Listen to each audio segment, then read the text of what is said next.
Hi, everyone. We're going to go ahead and get started with Chapter 1, Personal Finance Basics and the Time Value of Money. Welcome to our personal finance journey. I know that many of you, when you think of financial planning, it might not sound like something super exciting when you think of personal finance, even the words time value of money. It's not exciting. A lot of us have negative interactions, relationships with money on a daily basis, and that impacts our desire to want to even tackle those problems. But it's something that if you really get it down, if you really have a good framework for planning your financial life, it really does change your life. It really can shape your future and put you in a place where you can really set yourself up for financial success. So whether you're trying to get out of debt, start saving, buying your first car, your first house, or just you want to stop stressing about money, what we learn in this class is going to give you this toolkit, like a real world toolkit that you can take with you, and really apply it to help yourself, your family, and change your future. It's something that we don't really learn when we're in high school. And it's something that should be taught in high school, but you're here now, and that's what matters. So I hope that you come to this class with an open mind and that you're ready to face, your financial profile, who you are as a money manager. You should know your money mindset, how you think about money, how you are influenced by different things as it relates to your money. All of that should really be something that you know about yourself, and that will help you be more aware in the future when you're making these big financial decisions. So by the end of the semester, my goal is that you're going to be more confident and more in control of your financial future. And one of the things that you're going to be talking about this week in your discussion is, what does being rich mean to you? And think about that for a second. What does being rich mean to you? Everybody has different definitions of what being rich might mean. And so think about that for yourself and use that in framing your goals, use that in framing how you're going to think about your future, what decisions you're going to make about jobs, about debt, about spending, and really, how you're going to be spending all of the future earnings that you might have. So again, being rich means different things to different people. Some people want to buy a Ferrari or a Lamborghini, and others want to take care of their parents or just survive. And so think about what that means for you, because that will really be something that helps shape your financial goals, which you'll need to do for your final. And it's just good for you to do in general, to always have those financial goals. And then how people make money and get wealth is very different too. Some people inherit wealth from their families, and some people just completely have nothing and work their entire lives to start growing that wealth for their, next generation. I came from a family of farm workers. We had nothing. Growing up, we were very poor. We were always low income. And so just to kind of give you a sense of that, but most people never learn how to manage their finances, and most people look to people in their lives, like a parent, a sibling, a friend, a significant other, husband, wife, etc. You look to them for guidance on how to manage your money. And that's something that you are going to hopefully learn how to do on your own, and to be more aware of maybe when we're mimicking a strategy that someone else has taught us, maybe that's not the best strategy to accomplish our specific goals. Maybe it works for their goals, but it might not work for ours. And that's the key differentiator and something that you will learn about yourself on this journey. And so I think the other piece is just, like I said, come with an open mind and get vulnerable with yourself. Be honest with yourself when we have the conversations about debt, about managing your money. Be honest with yourself, and that will help you kind of get a framework for where you are, and you'll be able to set those goals and create a path to get to where you want to be. So the chapter one learning objectives: first, analyze the personal financial decision-making process, assess personal and economic factors in financial planning, develop personal financial goals, calculate time value of money, and then identify strategies for different life stages. And we're going to dive deeper into some of these later on in the chapter, but this is just kind of giving you a high level overview. So, what is personal financial planning? It's basically your strategy for managing your money in a way that helps you live your best life. And so, again, it's about you living your best life and what strategy you're going to use to manage that money to allow you to do that. So, it's not just about saving, it's about being able to say yes to the things that matter and sleep at night, knowing that you're financially okay. As I mentioned in my introduction, I am a financial advisor, and one of the things I tell my clients when we first onboard them, we encourage them to set up an emergency fund. And I know we said it's not just about saving, but one of the aspects of the financial planning process is helping them figure out how much to have in their savings account and how much to have in their other baskets or other pockets. And we always use a gauge when they ask on the amount. We say maybe 3 to 6 months of your expenses, and that includes everything. But we also tell them, like, because when they're going through that process, sometimes they can't decide, do I want to save enough for 3 months, 6 months, a year? And we always tell them whatever helps you sleep at night. And that's a big key piece. You want to be able to live a life where you're not constantly stressed about money, you're not constantly up at night thinking about how you're going to pay your bills. And that's a really big deal in living a happy and living your best life. And so the other piece is that money touches everything. Our stress level, our relationships, our future, our plans. Every day when I was in college, I used to have to make decisions about my meals. Could I afford to buy a meal, and or was I just going to have a snack, a granola bar? And those decisions as you get older, as you start earning an income, they should get easier, and having money helps you, not stress about that meal. Everybody talks about how expensive everything has gotten, in particular groceries.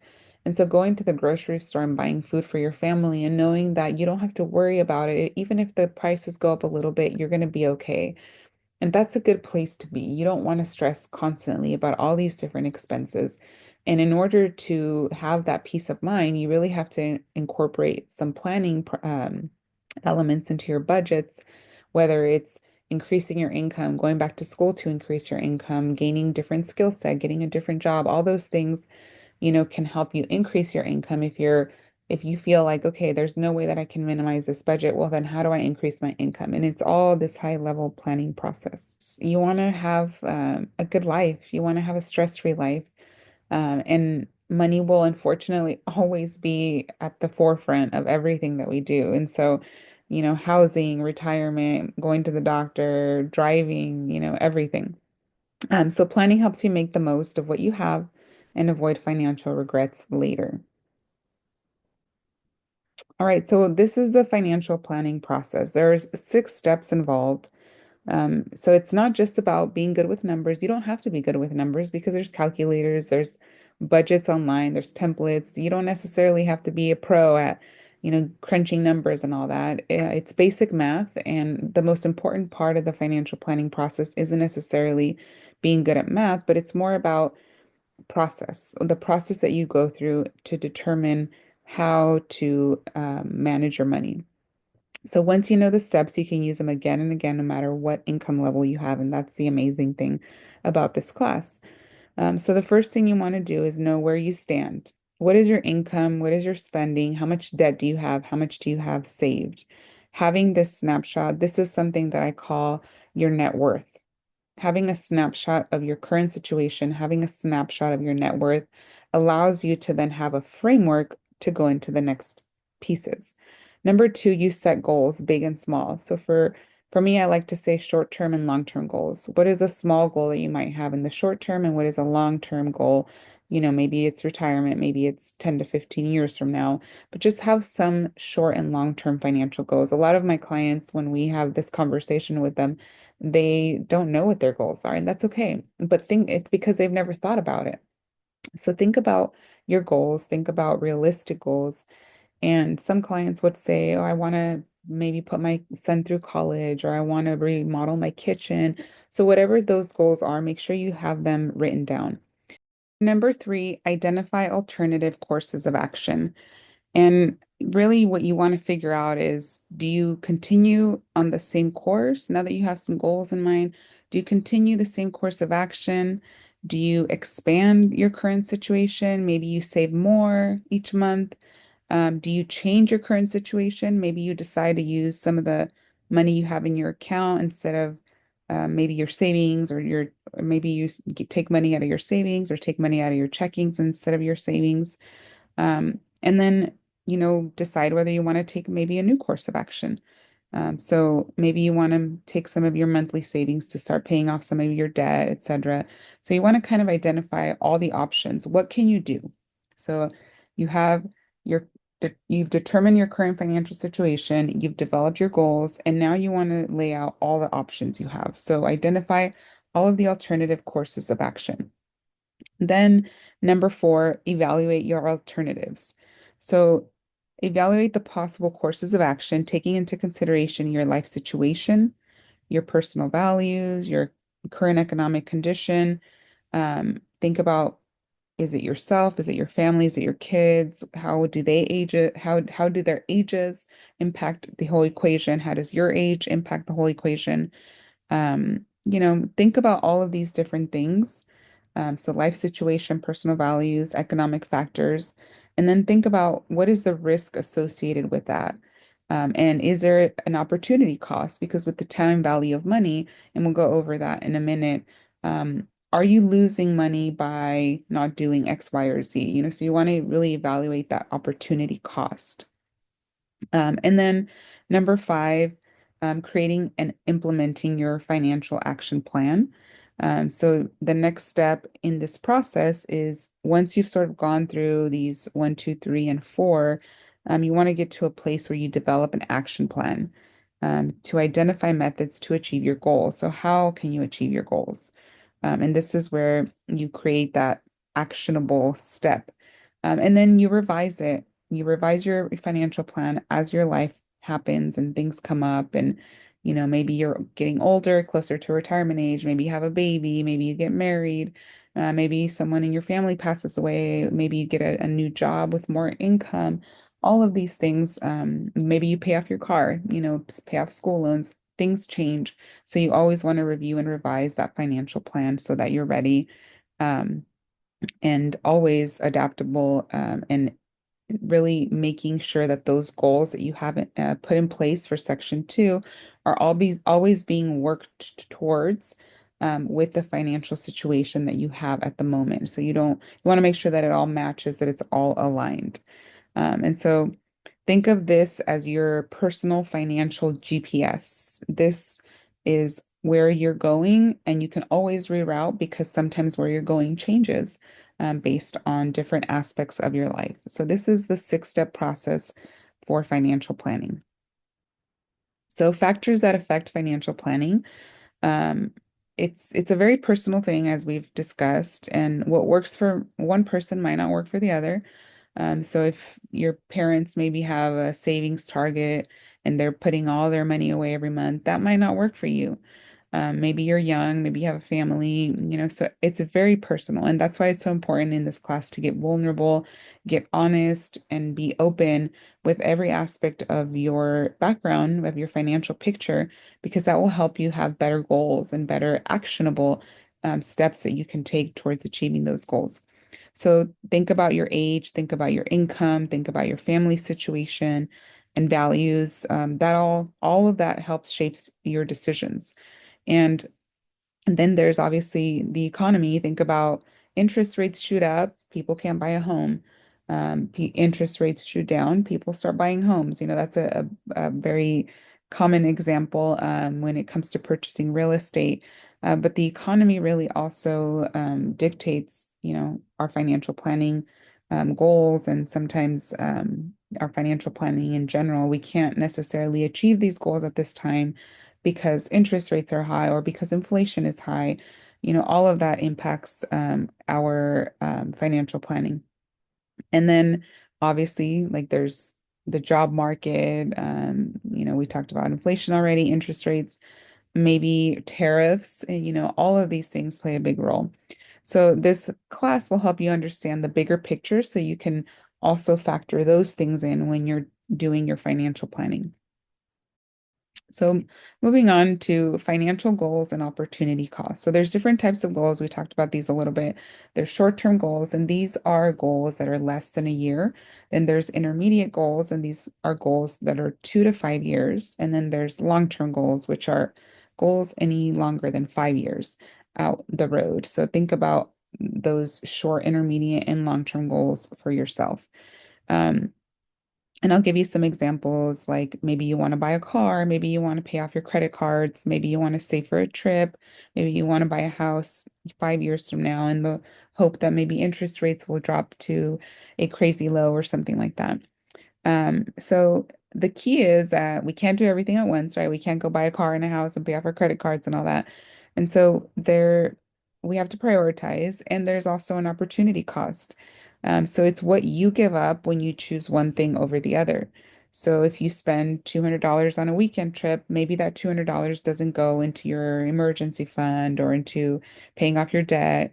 So think about it as you're sort of shifting money from one side to the next in your portfolio.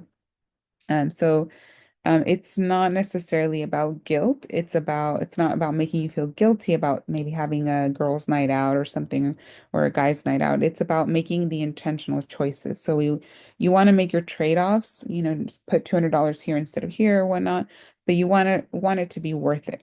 And that if you plan appropriately, you can get to a place where you can make those shifts occasionally and it's fine and you don't feel that guilt because you have a plan and it's a small deviation, or maybe you've planned for that and you've set aside the flexibility to perhaps do that down the line at some point. The next thing that's important is something called SMART goal setting. And SMART is the acronym. Let me move this. Financial goals should be SMART, and that means specific, measurable, action-oriented, realistic, and time-based. And these, I think this acronym is really encompassing of, we've talked a lot about the why behind it, but you want to get specific. You want to measure your goals. You want to have action plans. You want to be realistic.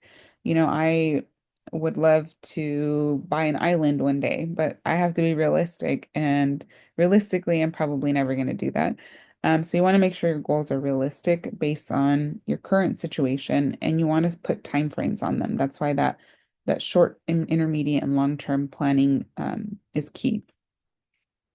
And so with these, I'll give you some examples real quick.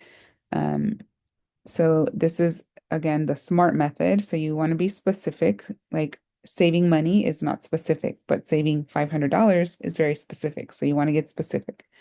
Measurable, you should be able to track it. Um, Action oriented, what will you actually do? And then realistic, you don't say you'll save $1,000 a month if you make $1,200 a month, so you want to be realistic. And then time-based, you want to put a deadline. So an example of a SMART goal would sound like save $100 a month for 6 months to build a $600 emergency fund. It's clear, it's achievable, and it's powerful. So that is the example of the SMART method goal setting. So the different components of the financial plan, and this is really important because you will be developing a financial plan as your final at the end of the semester.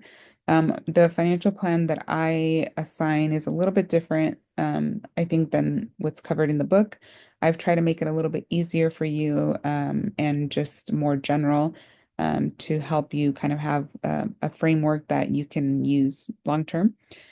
So big picture is obviously, the financial plan itself, and all of these different methods that we're using to develop that plan.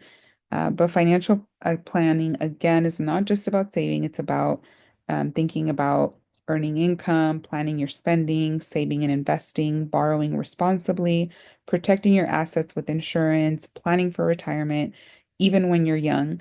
A lot of people think that they don't have to do that because they're, 16, 17 years old. But the earlier you start, the younger you get to retire. So you want to set yourself up. Even if it feels like maybe you're setting aside something that you need, I promise you that you will be grateful that you did. So planning for retirement and estate planning, what happens to your money when you're gone one day? And so we'll break all of these down throughout the semester. But again, the components of the plan are first you have to make money, right? You have to have money coming in somehow. You want to plan your spending, you want to save some of it. You want to borrow because borrowing can be a great tool for gaining wealth if you do it the right strategic way. You want to manage your risk, you want to invest, you want to plan for retirement, and you want to have some estate planning in place. So really quickly, the time value of money. This one is really something that I don't think a lot of people understand, especially when you're young. Just because you're young, and you don't really, I feel like a lot of young people don't really want to think about the future. They don't want to think about death. They don't want to think about retirement, things like that. Even I don't, even older people don't. So, um, the time value of money means basically that a dollar today is worth more than a dollar tomorrow because you can invest it and grow it. So even a small amount can add up big time with something called compound interest. So if you invest, for example, $1,000 at 6%, there's something called the rule of 72. And basically, you take 72 and divide it by 6, and you'll double that money in 12 years. So starting now, your future self will thank you. So it's basically interest compounding. So you put money in and you're gaining some kind of interest on that money. And as you get paid the interest, the bucket grows because you're getting paid the interest. And then the interest is then paid on that bigger bucket of money. So the money keeps growing, and as it grows, the amount of interest that you're paid keeps growing as well. And so that's why, the dollar today is worth more than a dollar tomorrow, because if you invest it, then you've already gained some by investing it that you wouldn't have if you got that dollar tomorrow. So this rule of 72 is it estimates the doubling time, how long it will take to double your money. And so you divide 72 by the interest rate that you're being paid for having your money. So one of the things that I like to share with my students is something called a high yield savings account. I never knew about these when I was young, but if you have money saved up, I highly recommend putting it in a high yield savings account. You can Google literally high yield savings account or best high yield savings accounts. There's always a lot of articles on some of the best companies to put your money in. It's the same as a checking account. The only difference is that it's usually an online bank, and so they don't have like a storefront. But as long as they're FDIC insured, your money is protected by the federal government, and so. I encourage you to look into those if you have time, but that's a great place to park your money when you're young and even when you're older. And if you don't have it necessarily invested, if this is your emergency fund, things like that, highly recommend putting it in one of those. So again, start investing now and your future self will thank you. And I really emphasize that, especially with the young folks. So strategies by life stage. So quickly, we talked about how you have to adapt your planning and your goals and things as you go through different stages of life. So generally, there isn't a one size fits all for all, individuals. So here's sort of this snapshot of how your strategy might change. So when you're in your 20s or your 30s, this is when you want to build those good habits. You want to start with the planning and just being knowledgeable, getting investing in your own personal finance knowledge, which is great. A lot of you are here in this class doing just that. So it's a stage in life when you really want to start building those good habits. You want to start investing early. If you get jobs, you want to make sure that you sign up for the retirement plans there. It's the best time to do it because you're so young, and you give the money the most time to grow. And you want to get a lot of people recommend getting insured. And that's because it's cheaper to do it when you're young because you're healthy. As you get older and you try to get life insurance, they're constantly making you do like they'll make you go to the doctor and get checked, and they'll give you a rate based on your health. And so the younger you're able to start, getting some kind of life insurance, usually the better, but just make sure that it's term life insurance and not universal. And we'll get into that later on in the semester, but universal tends to be very predatory. And so moving on to your 40s or 50s, this is where you really focus on retirement savings. If you have kids, you want to sort of help them plan for their college and save for their college expenses as well. But this is when you really want to max out your retirement contributions because you will really want to give it that time to grow. And most of us, I think, when we're over 40, that's when we realize, wow, I should have been doing this when I was 20, and that's why I'm here telling you today. So if you're young and you have the opportunity to create a retirement account with your employer, always do that and max it out if you can. There's a maximum amount that you can put in your retirement account every year. So if you can, try to max that out. And then when you're in your 50s, um, this is when you retire, hopefully. You diversify your investments, get ready to retire. You want to avoid, people are very predatory in this space as well. They'll try to target your retirement fund, so you always want to be very careful. There's long-term care. A lot of people don't think about this, but as you get older, life happens. We get a lot of diseases and illnesses, and a lot of times we'll have to end up in long-term care facilities or senior homes and things like that, which are very expensive. And it's not something that anybody ever thinks about, but a huge expense for people who need that. So you want to make sure that when you start retiring, when you have someone sort of help you think about what that retirement is going to look like. Sometimes people have multiple retirements. They have pension, Social Security, etc. And so you want to be able to go through and plan with someone how you're going to start drawing those retirements. Some of them will keep growing, and then eventually at some point you have to start taking them out. So as you go through life, you have different strategies for approaching each stage, and you want to make sure that you're aware of how things should be changing as you get older. So it's totally normal for your strategies to change as you grow old. But wherever you are right now, it's the right time to start planning and the right time to start planning your financial future and getting ready to live your best life. So key takeaways from this chapter, we're going to go ahead and recap here. Financial planning is personal and evolving. It takes control and confidence to execute. You always want to use that six-step planning process to make smart, flexible decisions. You want to get SMART goals so that you can actually achieve them. You want to understand the opportunity costs of time value of money. And you want to also start now and adjust as life happens. And then again, think of those goals, short, intermediate, and long term. You really want to start thinking about those and figuring out what you want. A lot of us never think about that, and it's a really important thing to do because that will help guide you. And like I said, it's ultimately your compass. This planning process is your compass, to set yourself up for financial success. So personal finance isn't just about being good with money, it's about being good to your future self. And so you want to remember that when you're going through this process, writing your financial plan, using the six-step process, setting your goals, it's all about, setting yourself up for success and being good to your future self. So again, whether you're here to fix your credit, stop living paycheck to paycheck, start building real wealth, saving, paying off debt, whatever it is that you're hoping to gain from this class, I hope that you know that you're in the right place.